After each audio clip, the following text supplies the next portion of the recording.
Welcome to Math for Friday. Today is a Show Me What You Know day. We are here at the end of our unit on averages, and I'd like for you to show me what you know.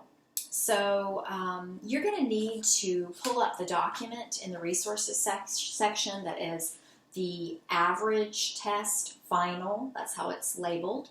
And it'd be great if you could print it out if you have that capability to print a document. If not, that's okay. Just do your work on a separate sheet of paper and just make sure it's clearly labeled.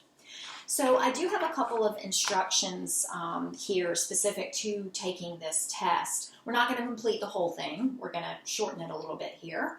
And, there's a couple of things I want you to make sure you remember because you're going to be doing this by yourself. So here are my instructions. So for numbers 1 to 3 on the test here, you are being asked to calculate averages of various data here. I'd like to see your work clearly, and I'd also like for you to make sure that you clearly label the sum or the total of the numbers, because you certainly can't find the average of any amount without finding the total or the sum. I'd just like for you to label that as well so that I can follow your work. So there's lots of white space there for your work. There's a line where you're going to put your answer, which is the average. But please also out to the side put total or sum and circle that or underline it or something so that I can follow that as well. I also would like for you, for numbers 1 through 3, I would like for you to work those twice. And I say that because it's very easy to make a miscalculation when you're adding, lists of numbers and you're dividing. So to double check yourself, please make sure you work numbers 1 through 3 twice. Okay, we're going to skip number 4.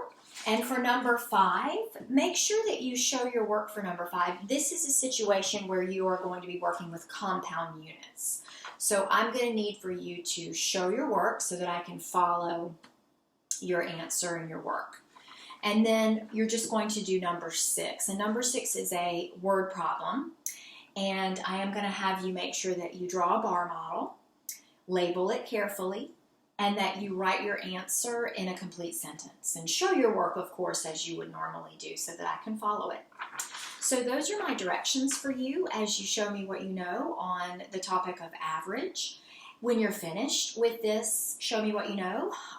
There's no need for a parent to check over it because we're going to pretend this is like you were at school and this was a show me what you know, and you're just going to, instead of turning it into the black tray in our classroom, just have a parent take a picture of both sides of the test and just email it to me. Okay? All right. Do well today.